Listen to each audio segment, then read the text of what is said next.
uh, at the annual meeting of the Black Psychiatrists of America, and we're all giving credit to a person who may not be well known outside of the field of psychiatry, but who certainly made an impact, and that's Dr. Gilbert Parks. Dr. Parks is pretty much a Renaissance man in a number of ways. He was a leader in the Student National Medical Association. He was a leader in the National Medical Association, was the president of the Black Psychiatrists of America.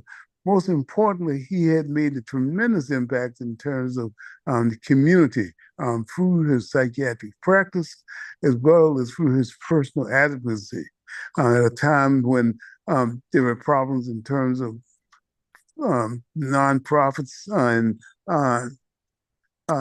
staying afloat. He stood out, made sure that those small businesses that were run by African Americans stayed afloat. He was also an astronomer.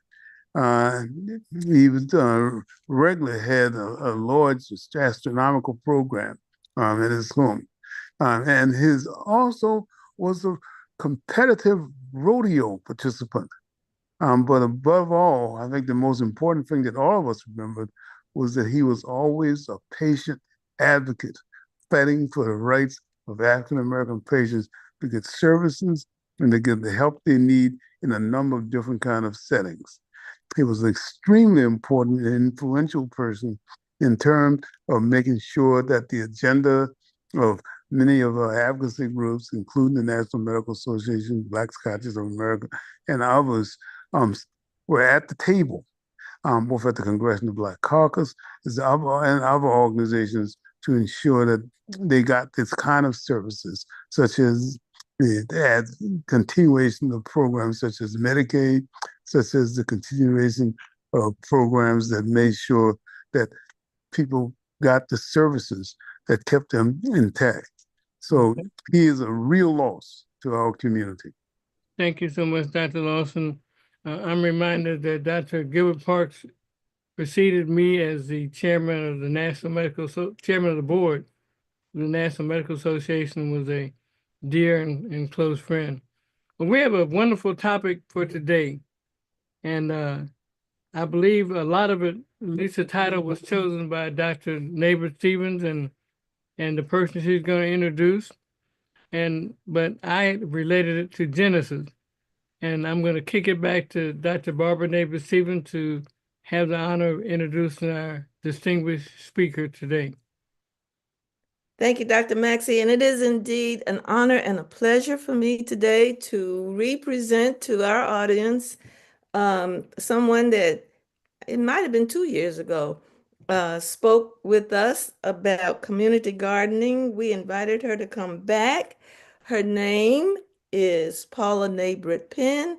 So you can tell we're connected. She is my one and only sister-in-law.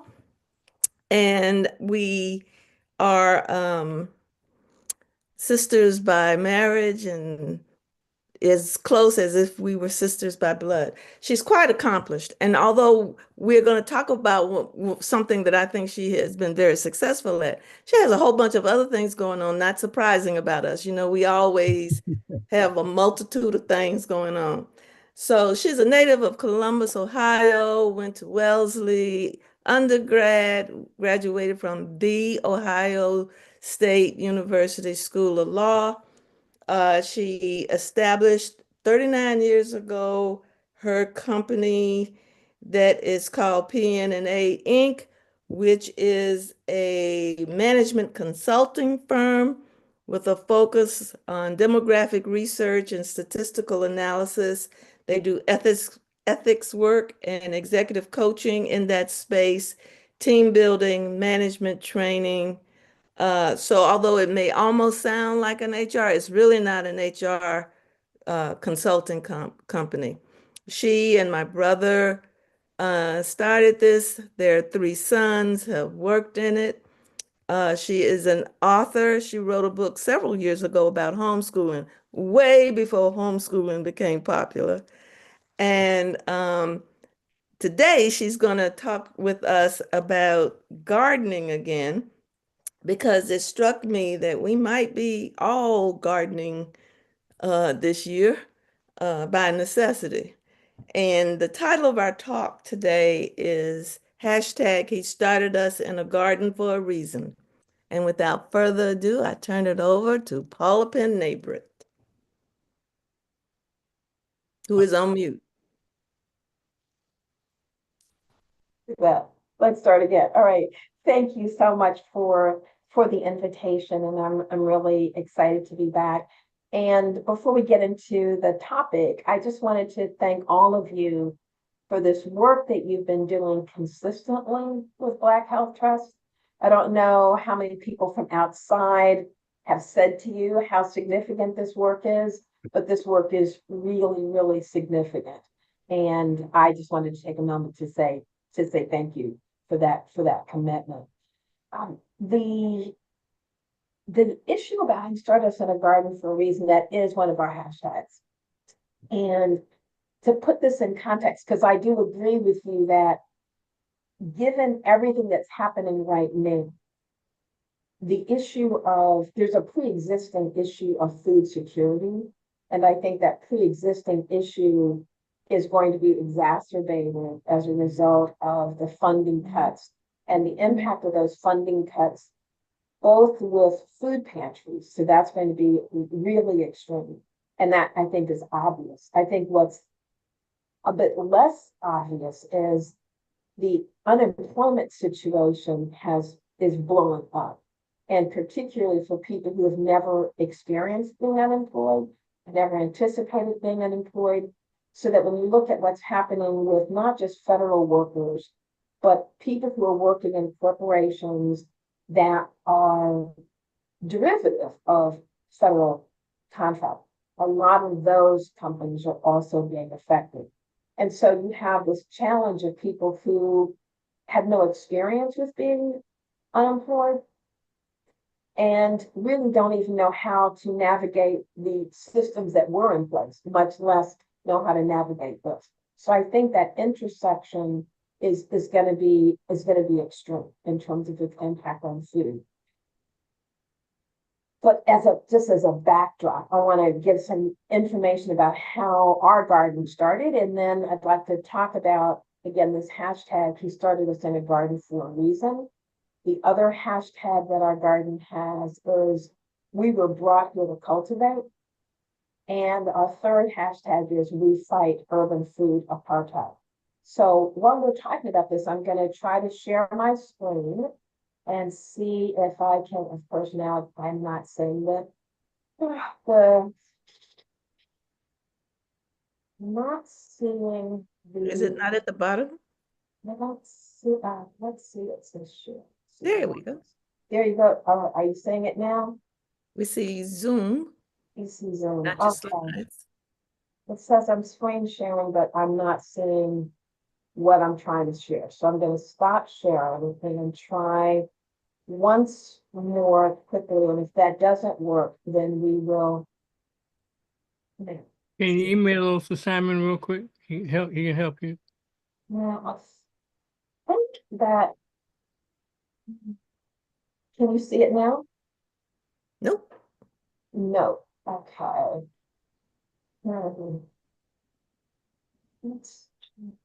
don't understand why it was showing before and now it's not. One second.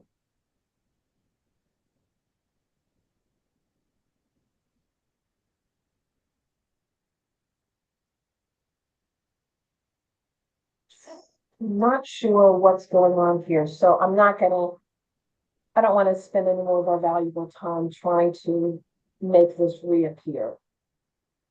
But what I am Can going you to send them? Can you send it to me? all right, let me try that again. Let me try sending it to you once more, and then we'll see if that works.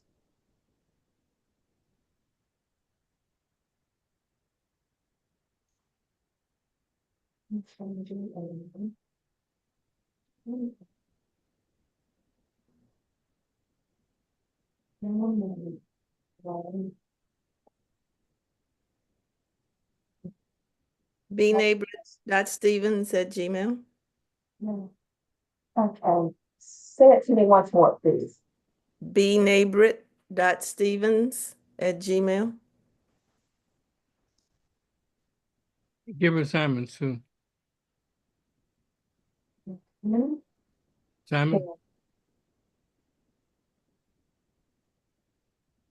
Simon, give her yours. Let's see, share the life. Hopefully that worked. Fingers crossed. So I'm going to start with while we are hoping and confident that this in fact worked, but maybe not. Sending it to you now, Simon.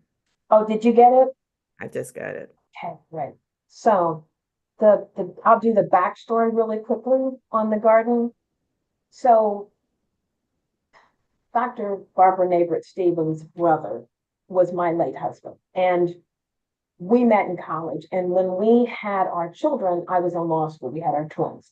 When the twins were 13 months old, I graduated from law school, and I had nursed them for the first year and was starting to buy baby food. And Charles said, "Sweetie pie, we don't know where this food is coming from." And I said, "Yep, yes, we do. It's coming from Kroger." We said, we need to grow our own food. And this was 1980, 1981. I didn't know anybody else that was growing food for their family. I didn't know that. And I said, you know, when you met me, I was at Wellesley. You know, I just graduated from law school, hair flip. I don't know if you think has time to do a garden. And he said, thank you. He said, gardening is like parenting and pastoring. They all require the same daily attention to detail and the same posture of humility, head bowed, body bent. People who don't have time to garden probably don't have time to parent, which was a really massive paradigm shift for me. And that's how I began gardening. And so the title of this topic really is Spiritual and Cultural Connections, Biodiversity and Cross-Pollination, how it benefits all carbon-based life. So again, our hashtag, he started us in a garden for a reason. We were brought to cultivate and we fight urban food apartheid. The garden, when Charles died in 2013, we had been married for 36 years, 8 months, and 22 days. And we'd always had a garden through all of our corporate jobs and relocations. While we homeschooled our spawn, we were not a happy homeschool family. Our children hated being homeschooled, and we knew it because they told us bear down. But we homeschooled them until college. So the twins went to Princeton, the baby, gotta stop saying baby because Evan's gonna be 42 this year, went to Amherst. So quantitatively it worked. But through all that process, the corporate jobs, starting our own business, homeschooling the children, writing books, we always had a garden at our house. So we were always raising some portion of our own food. When Charles died in 2013, it was really devastating to all of us. And so our sons and our nieces and nephews who lived in Columbus, we decided that we would do a memorial garden as free grief therapy.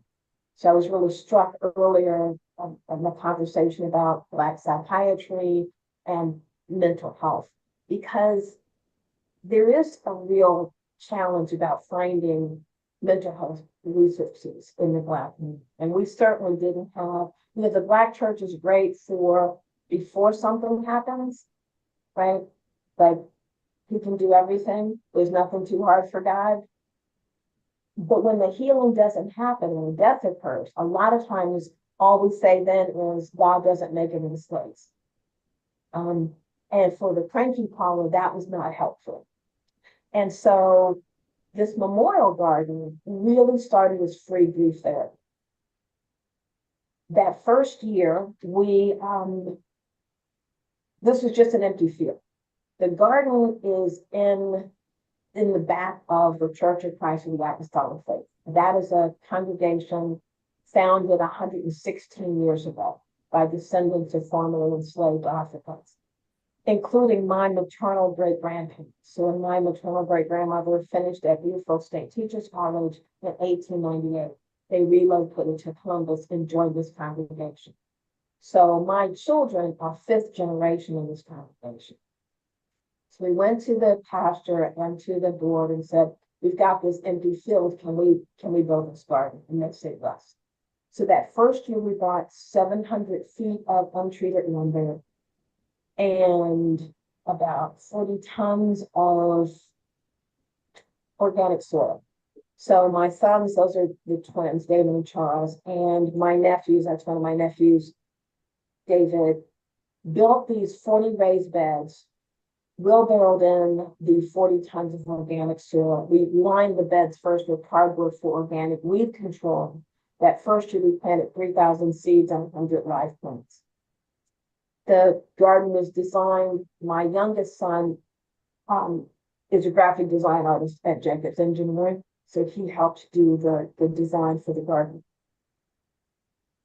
Again, we were all, and the garden has an above ground drip irrigation system.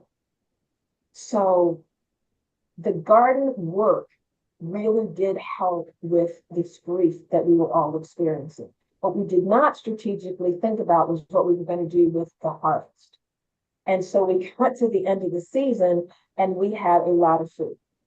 And so we thought at first we would donate the food to the food pantry that our church used to have on site. But the food pantry, like a lot of food pantries, was not really set up to handle fresh food. So we did some research, which is what our primary work is. And the USDA Economic Research Service identified our zip code as a low income, low access urban food desert, meaning 33% of the households are at or below the poverty line. 13% of the households do not have access to a car, and the closest supermarkets are 4.3 miles away, and it's Trader Joe's and Whole Foods. So even if you didn't mind walking 4 miles to the supermarket and bringing it back, can you actually afford whole food prices? So we decided that we would offer the produce that we were growing at an on-site farmer's market, and the produce is sold for $1 a pound. And that then addressed the issue both of access and affordability. And so that has been going on since 2014. We partner with a conglomerate of farmers in Mansfield, Ohio, Richmond Grow Up, and they bring their produce on Wednesday for the farmers market. We hold the farmers market Wednesday afternoon right before Bible study, so we have a captive audience. And that has been really, really effective. The garden is organic, it is also biodiverse. So we grow fruits, flowers, vegetables, and herbs. And we partner with the College of Engineering at Ohio State. Now, 2 years ago, I gave a paper in Bilbao, Spain, at the International Society for Business Ethics and Economics. And we talked about this issue of how to deal with food insecurity and whether or not something is reproducible. If a project is not reproducible, it's not really sustainable. And so part of what our argument is that any place where you have a church, churches, and certainly in the United States, churches, Black churches own a really high percentage of property. Real estate is owned in Black communities, and a lot of it's owned by Black churches. Frequently, those churches are using that land as loans. And so that is reproducible. The second element that's reproducible is any place that there's a land grant institution. And we've also partnered with Central State and HBCUs. There are always going to be academic institutions that are doing work and research around agriculture and agricultural development and engineering. So the farm bot that we have, the hydroponic system that we have are all solar powered. Those happen through partnerships with Ohio State. So, and then there's the element of labor. Any place that you have both a church and a college, you have the potential for labor. And so that makes this process reproducible, and it's reproducible in a way that is not dependent upon government funding. And we always thought that that was a theoretical idea that was valuable, but in the current political climate, we can see that that is in fact crucial. Because this garden and the work that happens there, the produce that is generated, the farmers market that's held, none of it is dependent upon government funding. And so that is something that I think was really important as it links to, again, our hashtags. He started us in a garden for a reason. There are really, because obviously God could have started the human family in a tabernacle, in a church, in a cathedral. The human family was started in the garden. And some of that, I think, is because there are invaluable lessons, life lessons that are transmitted through the garden, right? To say to a child, you know, you reap what you sow. When a 5-year-old has seen, as one of our sons said to their dad, Daddy, we don't really like milk that much, do we? No, we do not. One of the lessons that Charles taught our boys when they were very, very small is everyone's going to make mistakes. Think about mistakes like plants. Some of them are annuals, and some of them are perennials. The annuals are okay because when the season is over, it's done.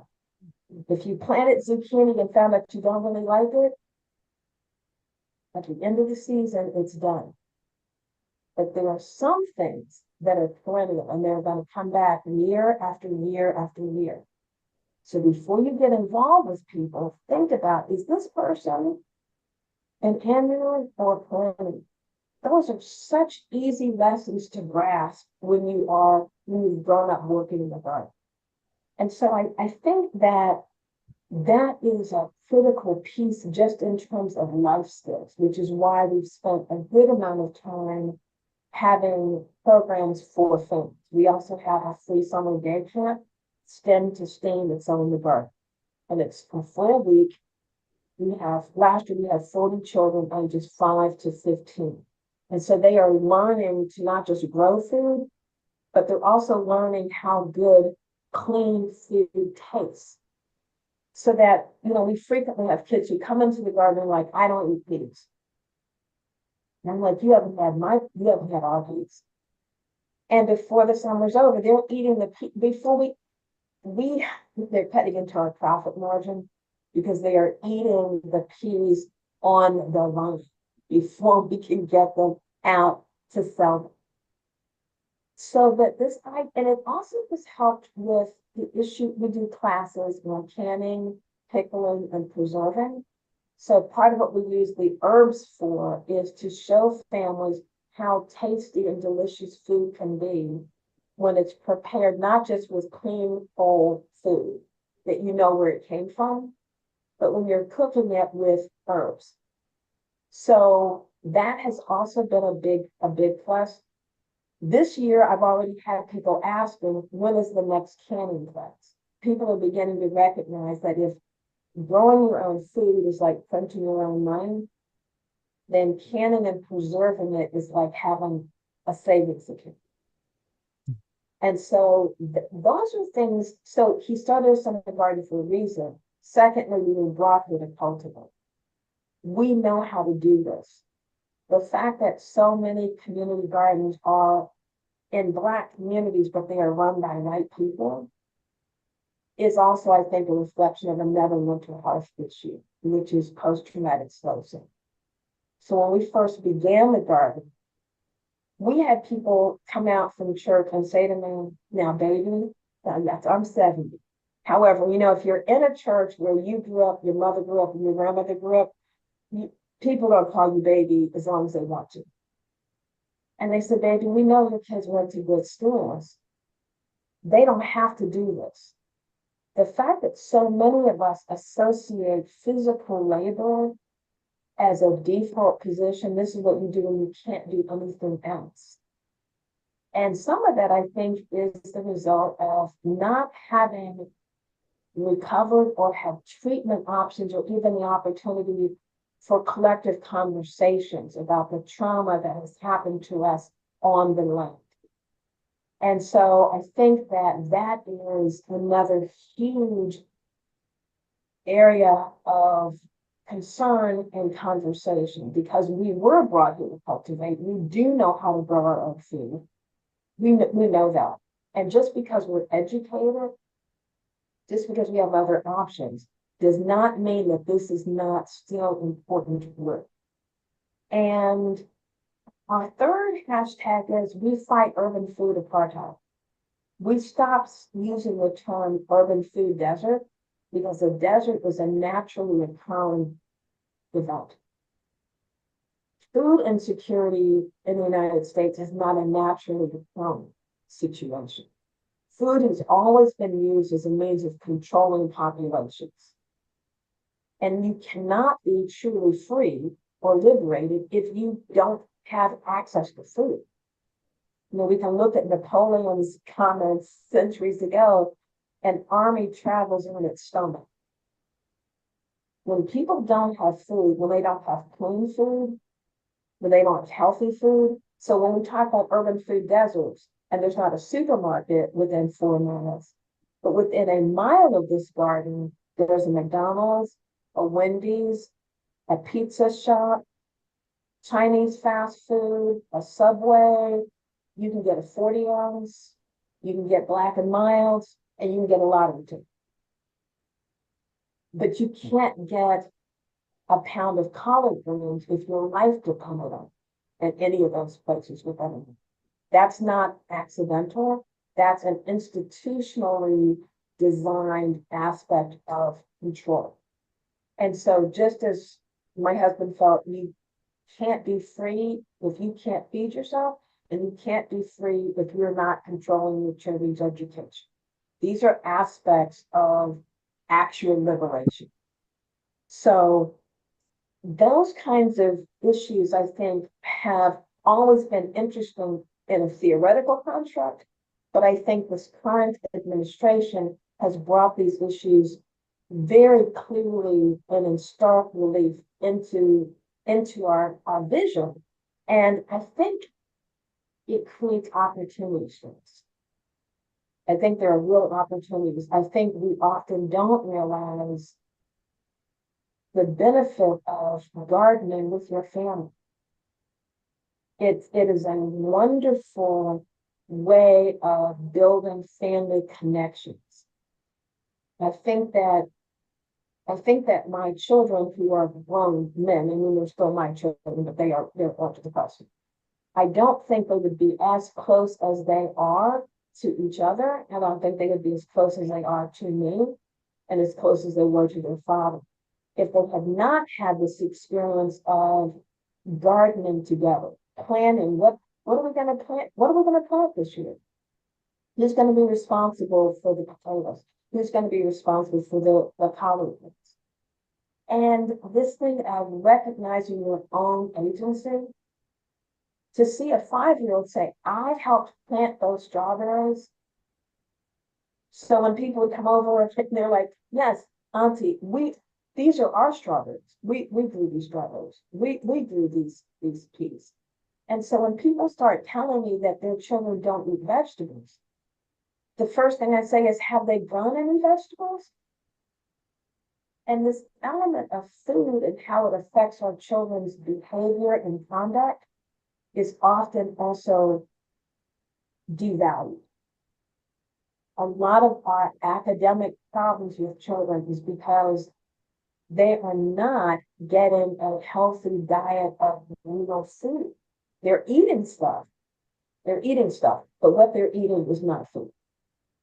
So that's, I want to make sure that I left enough time for questions or comments.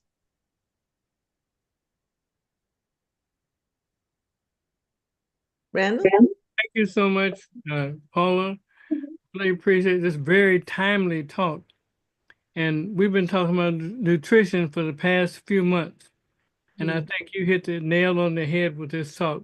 But let me ask you a critical question. given our community, which is mostly African American and some Latinos, what is the possibility that we, through this mechanism, can approach our food insecurity as a population in the United States of America? As a collective endeavor? Well, part of what we've been doing in the last 6 years, I guess, we've been also focusing more attention on the entrepreneurial components of community gardening. So 4 years ago, we partnered with Ohio State. They had gotten a large grant from the Kellogg Foundation. And we took the money that was allocated to our 501c3 and used it to pay families. So we had 13 families in the program that summer, and we paid each of those families $700. We paid them not in gift cards, but $700 cash, because you're going to get $700 when you have hot low hand. And yes, that people felt that was bribery. We had a lot of pushback from people.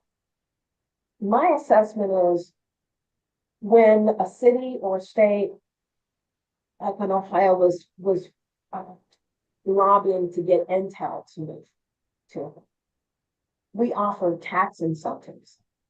No one considers that a bribe. It's an incentive to get this participation.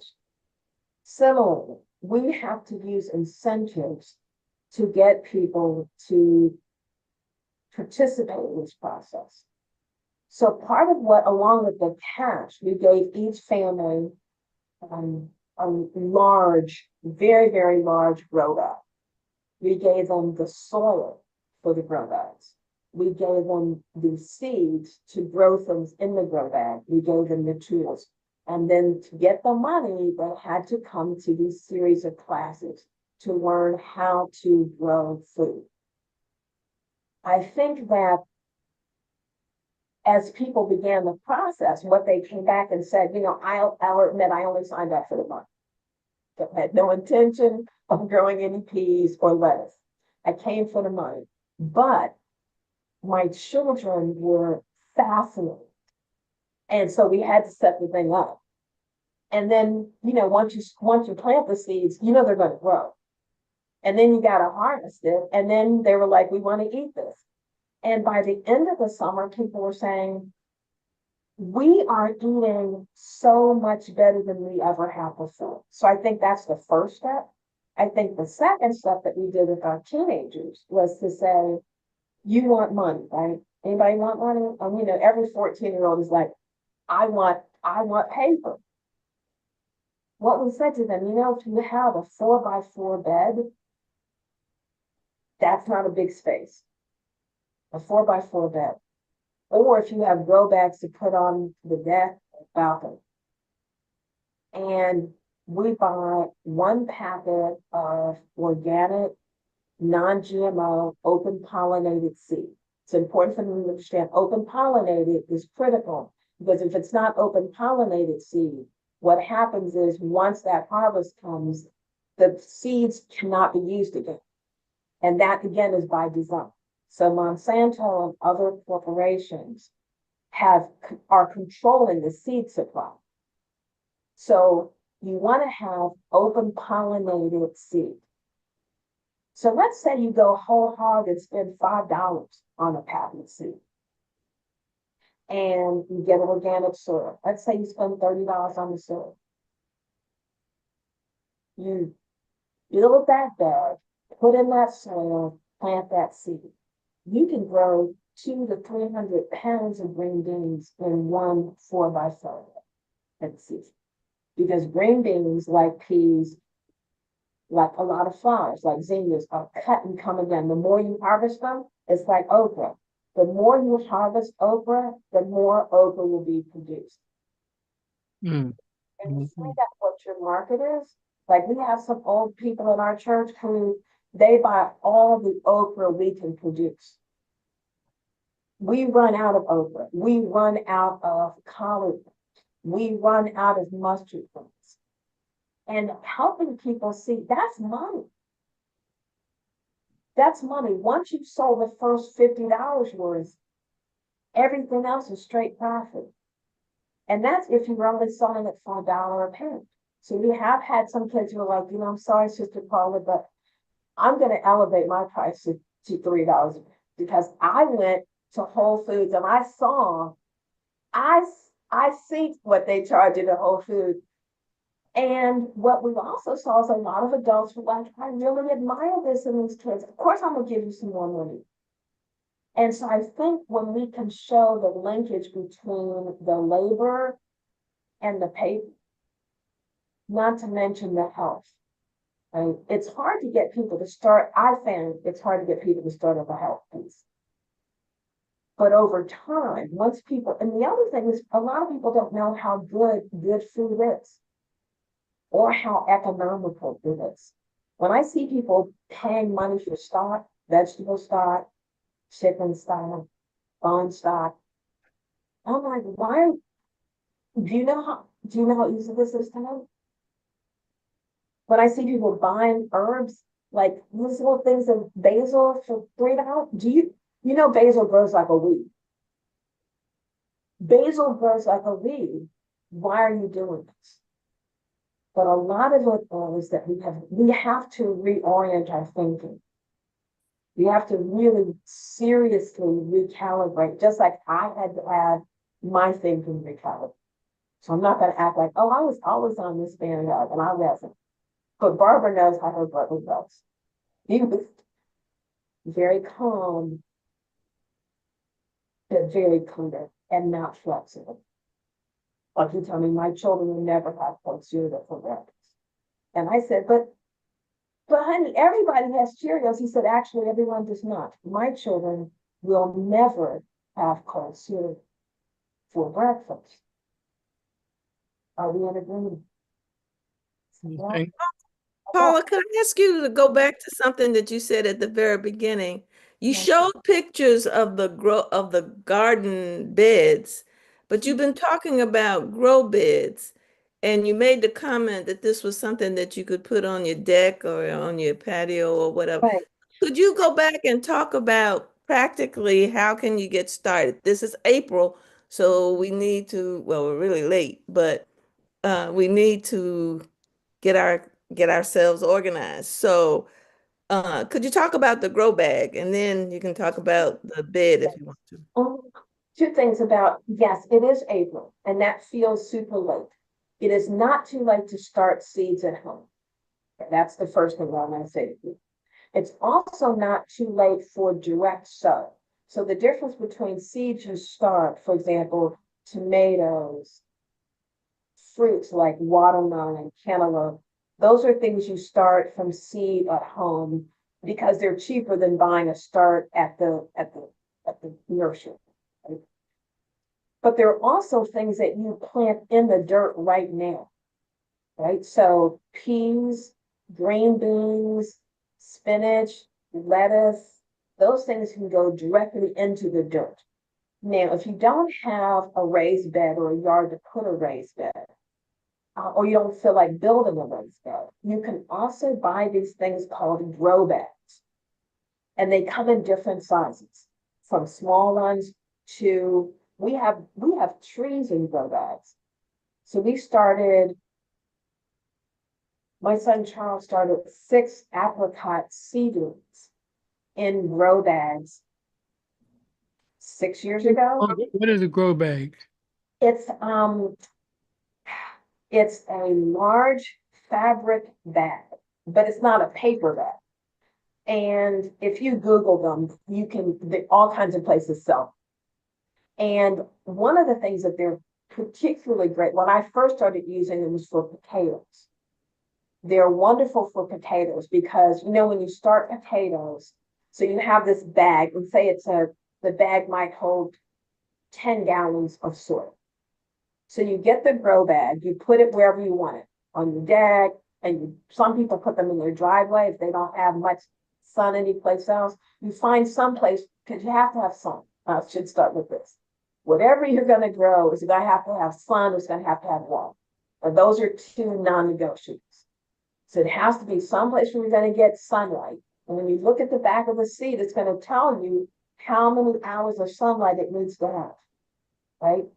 Everything's going to need sunlight and everything's going to need water and everything's going to need soil, not dirt.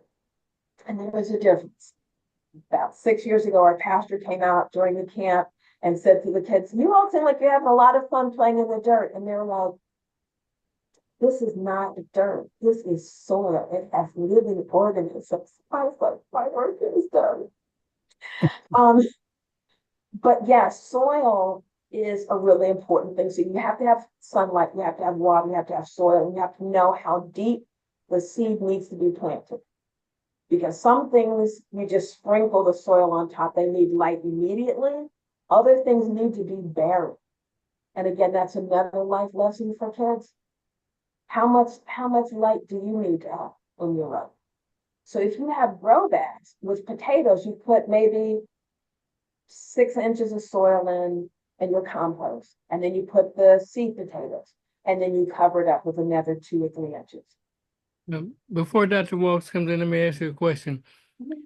Is there a publication that you have, like a Cliff Notes that those of us who are urban can figure some of this stuff out and the terminology? I haven't put it, have not organized it, but I'm going to. Yes, I'm working on that because every year we do gardening classes and we go through, like, here's the first, second, third, fourth, fifth step. And a lot of it almost feels intuitive once you start doing it. And then a lot of the information is on the back of the seed bag. It's like when you get onion starts and it'll say, if you follow these directions, you'll have a full and robust harvest. I think it's like reading the Bible. If you read and follow directions, you will have a full and robust harvest. So with the potatoes, what's great about potatoes, just like with peas are a great starting plant because peas will grow almost anywhere. And so with peas, you just need to have like some kind of a pole for them to support, and they will just start growing and climbing. But with the potatoes in the grow bag, you cover them up in about 2 to 3 weeks, you're going to see the plant will germinate. And so you will see it emerge out of the soil, and then you'll put more soil on, and it'll just keep growing. And you'll know when it's time to harvest because the potato plant will go from this luscious, green, vibrant, living thing, this plant. And again, there's no indication from the foliage because it's all under the soil.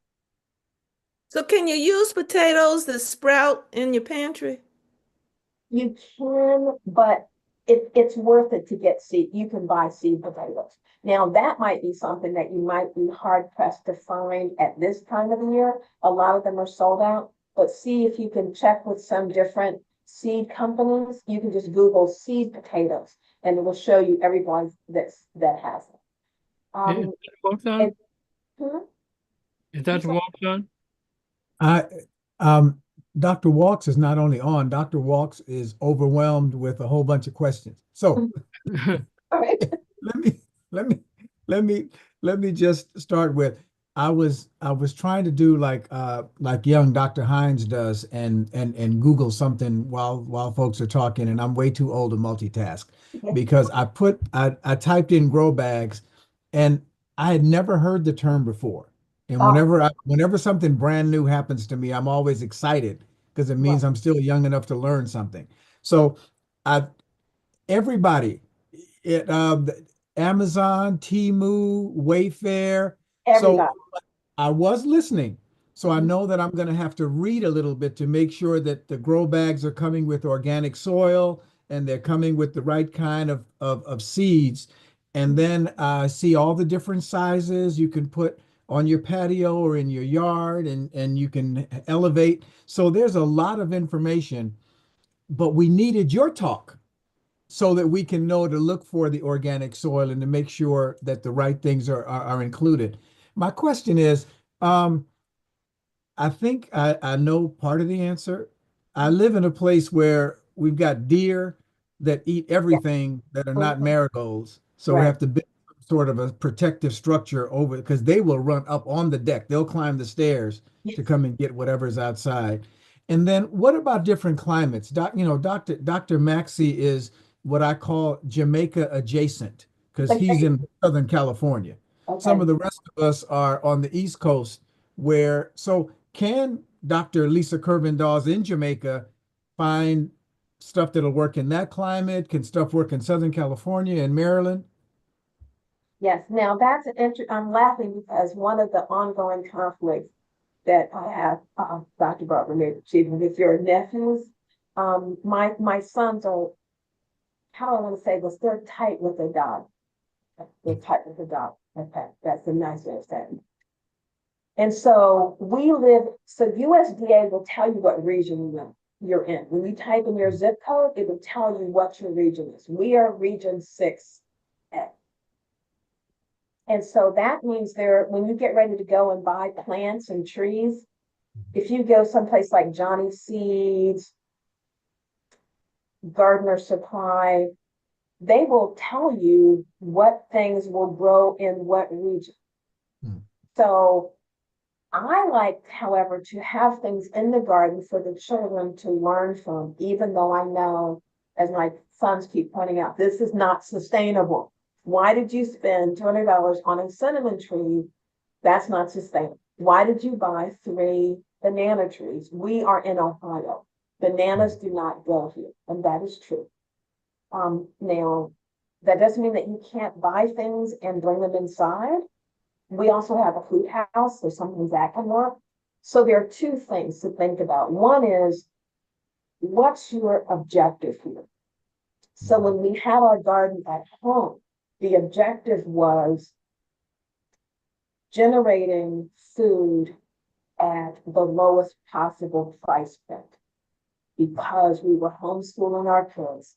If you have 3 boys in your house all day long, they eat everything continuously. You cannot stockpile food.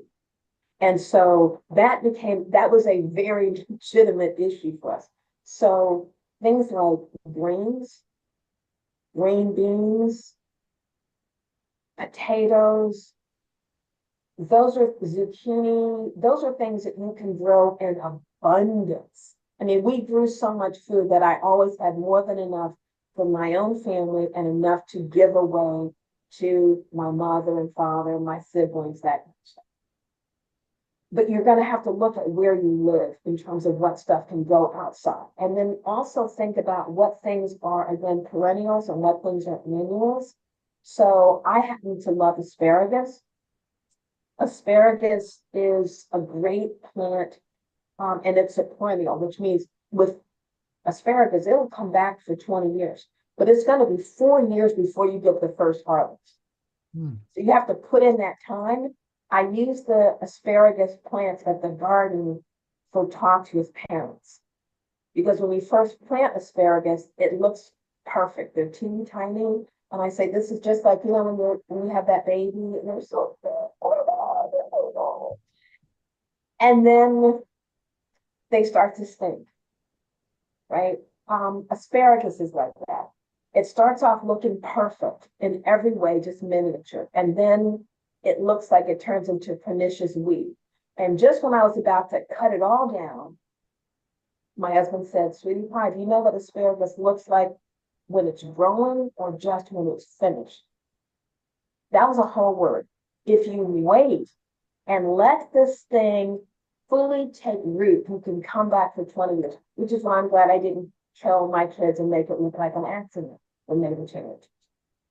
If you wait, you can keep harvesting for 20 years. So you're going to look at where you live, what your zone is, and think about what you want to have happen. So with the garden at our house, it was just for food. For the garden at the church, it's at that memorial garden, it is for educational purposes and for beauty. So we also have, we have gardenia trees because my husband's mother, Barbara's mother, loved gardenias. So we always have gardenia trees in the garden. Now we have olive trees, we have fig trees. We grow a lot of biblical herbs like hyssop because it's a garden, a memorial garden in a church. And we grow a lot of flowers. So we grow hibiscus for health reasons also. And then we grow a lot of herbs because one of my most prideful possessions was we have a wood burning pizza that weighs 600 pounds. And it grows, we make the best pizza ever. If you're ever in Columbus, we will make pizza for you. So we have next to the pizza oven an herb garden. So the herbs that we would use on the pizza, which are the same herbs that we use when we can the tomato sauce. So the basil, the oregano, the parsley, all of that's right there. So part of it is, what is it that you want from this garden? And I think that the balance between the aesthetics, we're not trying to recreate the trees, but it should be a place of beauty. A lot of times people act like if it's in a poor neighborhood, they don't need anything but some food. But a thing of beauty is a joy forever. So when you get the grow bags, and usually you're not going to find the grow bags with the soil, you'll probably have to buy that separately. But shop around and see who's got the best. And back to Dr. Maxey, your question about the collaborative effort. One of the things that we really try to encourage families to think about is pooling your resources. Pooling your resources to buy this, because if you can buy a truckload of soil, that's going to be a lot cheaper than everybody going out and buying bags. But to do that means that you have to have some place where people have agreed to have the soil dropped. And somebody has to be willing to either rent the truck or use their truck. Somebody has to be willing to wheelbarrow it between these houses. But if you do that and then decide, okay, if you're going to grow the collard greens, I'll grow the mustard greens. If you grow the carrots, I'll grow the turnips. I'm gonna encourage you to write this book, this manual that we can have. This has been so interesting. We're almost at the top of the hour. So I'm gonna ask, do we have anything in the chat, Dr. Neighbor-Stevens or Walks? Nope, not yet. Okay, so Dr. Penn, I'm with the JD. I'm gonna ask you to give your closing remarks, and we've been so honored by your talk, and I'm excited. I was thinking about when you said grow bag, I heard the word go bag. I'm reading all the military things about go bags. I'm glad you cleared that up. I'm not talking about a bag to get out of town. No, but it's a grow bag. I really encourage people to think about starting even small with just one or two bags. Think about one or two things that you really love. Like maybe it's beefsteak tomatoes, maybe it's sweet potatoes, maybe it's sugar snap peas. And then find a space, plant that thing, and really experience the joy of watching this germination happen, because it is really, it's an amazing thing. It's an amazing thing to witness and to be a part of. And when you eat the food that you've grown, it is wonderful. And it really is a wonderful thing to do with your family. And it does not take gazillion hours. I always tell people who say, oh, I don't have time for that. We all have the same 24 hours every day. And the clock starts fresh every day. So it's like money. It's not a question of how much money you make. It's how much money you spend and what you're spending it on. So when people tell me they don't have time to garden, but they've binge watched all kinds of things on Netflix, you got time. When people tell me I can't afford organic soil, and I'm looking at your head and you got thousands of dollars worth of weed in there, don't tell me that you don't have no money. Do not miss me with that. Okay. So that's my cranky closing comment. Well, thank you so much. Dr. Walks. I just want to say thank you. I've had to have my brain open all the way up to try to put all that information in. It's a lot. I just want to comment on the mental health aspects of actually growing and creating something that is helpful, healthy, useful for our families. So many times we're getting bad news all over the place, and being able to actually create something with your kids, with your grandkids, with your siblings that is useful in a very obvious way with your family, I think is just an opportunity that is missed in so many of our communities. So I just once again on Black Health Trust, I wish we could get this information to everyone and letting people know that what they hear here is available on YouTube and it's archived and what have you. And I'm gonna go down to my local nursery and see if I can get some real organic soil from a human being person that that I can talk to. And I'm with Dr. Maxey. I'm gonna have to call a lawyer about you getting that book out because this is cruel and unusual punishment for you to have all this information and not share it in a way that we can go back to. So that's what I got for you. That I'm shaking my finger. I want this information readily available. That's correct. Well, that's confirmation. That's confirmation because I did say to my sons that they needed to do a book on composting because if people could realize that what you spend on organic soil, again, if you plan this out strategically, if you start now, by next year, you'll have all the organic soil that you will need from your own scraps. Thank Okay. you. Dr. Barbara David Stevens, I appreciate you, Dr. Stevens, Dr. Barbara David, for bringing this topic to the forefront. Final comments. Well, my final comment is someone, I don't know the origin, has said, nobody can carry your water for you. Mm. I just kind of feel like rather than sitting around and waiting for stuff to happen to us, we are going to have to step up and do what we can for ourselves. I just feel very strongly about that. And so this is one thing that we can do. Well, Amen. I'd like to see a program put together with Miss Penn Neighbor. I'm getting Paula. my name mixed up.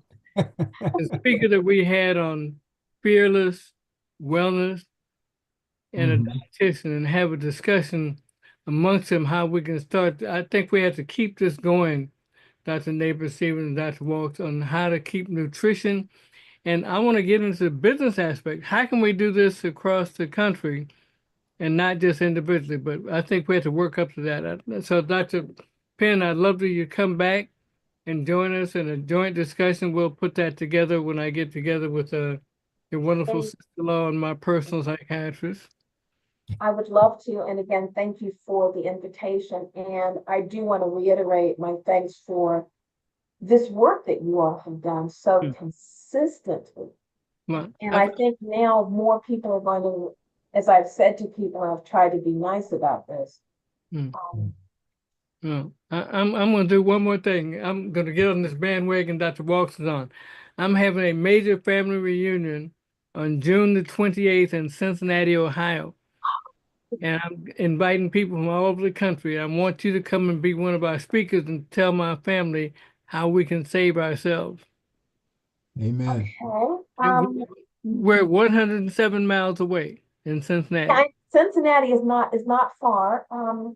Just send me the dates and I'll see if I can make that happen. It's going to be near Lake Isabella.